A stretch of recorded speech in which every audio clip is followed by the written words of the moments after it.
This video is sponsored by Card Kingdom. You can visit their store by using my referral link in the description below.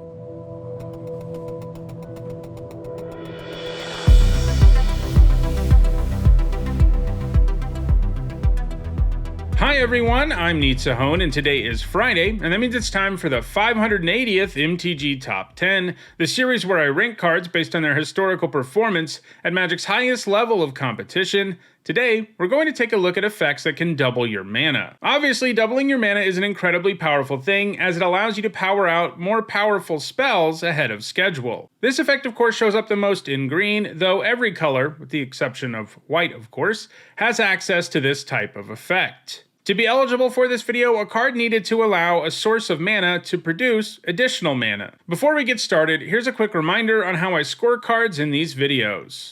A first tier top 8 is worth 2 points, this includes events like Pro Tours, and a second tier top 8 is worth 1 point, and this includes events like regional championships. Alright, let's get to the list.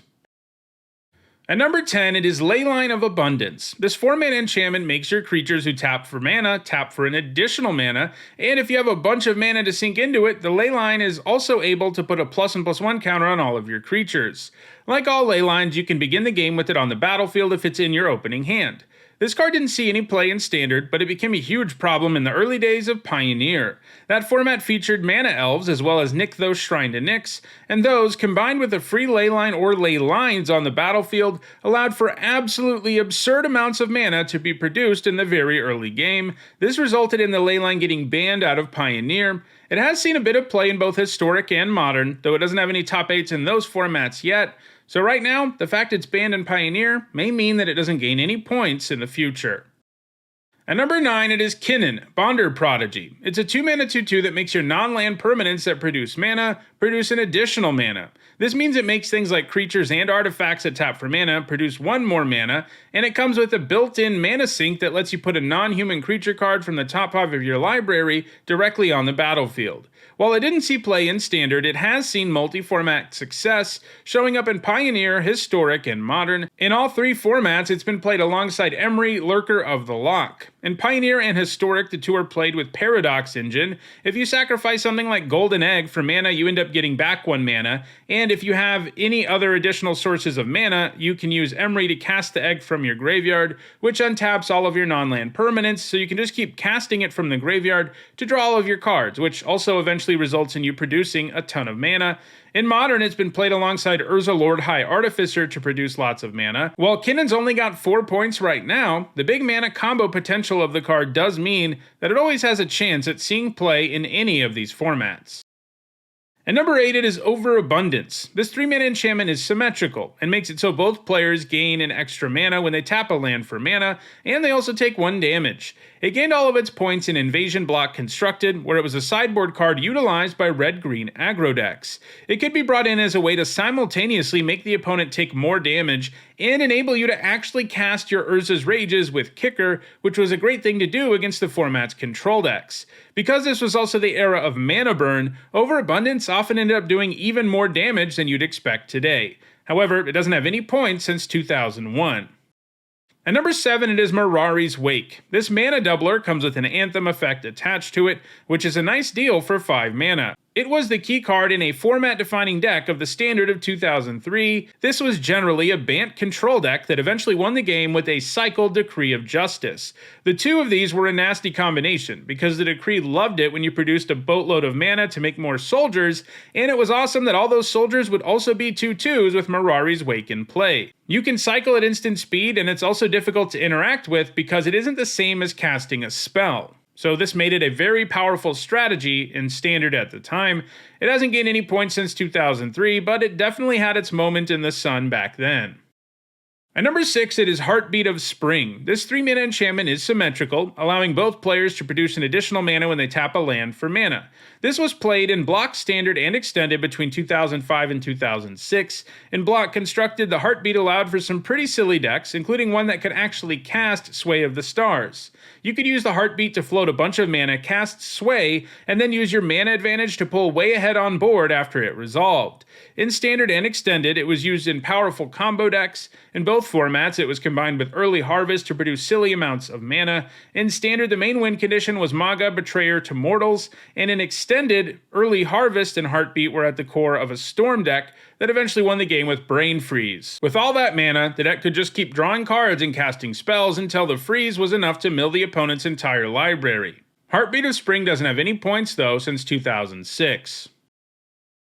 At number 5, it is Cabal Coffers. I thought for a while about whether I wanted to consider this a mana doubler, and it isn't one quite as cleanly as the other cards on the list, but I think the effect does basically double your mana. While it doesn't technically make your swamps produce more mana, it does produce mana based on the number of swamps you have, because you can pay 2 generic and tap it to add 1 black mana for each swamp you control. This powerful land was part of mono-black control decks back in Block Constructed. The deck could use the huge amounts of mana produced by the Coffers to make Nantuko Shade really scary, in addition to simply being able to quickly ramp mana. The Coffers went idle for about 20 years after the end of Odyssey Block Constructed, but in 2021, it was reprinted in Modern Horizons 2, making it legal in Modern for the first time, and it now sees play in mono-black control decks in that format. This deck can use all of its mana to cast Karn the Great Creator and then cast a big monster like Sundering Titan out of the sideboard. Cabal Coffers is going to gain more points in Modern in the future. At number 4, it is Reign of Filth. Like the Coffers, this doesn't simply allow a certain kind of mana source to produce additional mana, but it does have an effect that effectively does that, though at a cost. This 1 black mana instant allows you to sacrifice a land to add black to the mana pool. In other words, each of your lands can produce 2 mana for a turn. It's gained all of its points in Storm decks in Legacy. These decks look to cast as many spells as possible in a single turn, rip through the deck, and find a win condition with Storm, in this case Tendrils of Agony. Reign of Filth helps you find enough mana to get your Storm count as high as possible, and it's likely to gain more points in Legacy in the future. At number 3, it is High Tide. For 1 blue mana, this instant creates a symmetrical effect where both players get an additional blue mana when they tap an island for mana. Decks built around High Tide have a pretty long history in Magic, first emerging and extended in 1998. These decks specialized in casting High Tide and constantly untapping lands with effects like Turnabout, before eventually producing enough mana to make your opponent draw the whole library with Stroke of Genius. More recently, High Tide decks have shown up in Legacy, where they have pretty much the same game plan, although Candelabra of Tawnos makes the deck even better at producing silly amounts of mana. High Tide decks have gone quiet in the format of late, but it is hard to ever count it out entirely given its power level, as well as its long track record of success. At number 2, it is Goldspan Dragon. This 5 mana 4/4 with flying and haste produces treasure when it gets targeted by a spell, and it doubles the amount of mana your treasures can produce. This means your opponent can't ever really interact with it without leaving something behind, and you can also target your own creature with a bunch of spells to get a ton of mana. While in Standard, it was a format-defining card, with aggro and control decks alike making use of Goldspan Dragon. So far, though, it hasn't caught on in any other formats, and it's no longer in Standard, so it may not gain any more points.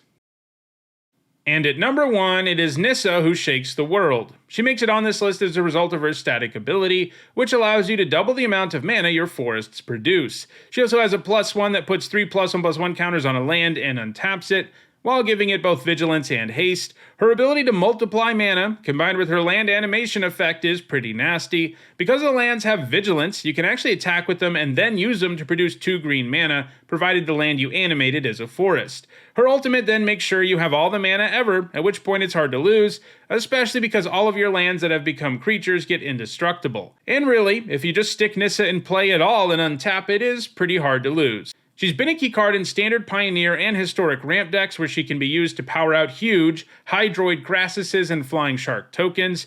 These days, she's also played in Pioneer Devotion to Green decks, and that seems to be a format where she's going to continue to gain points.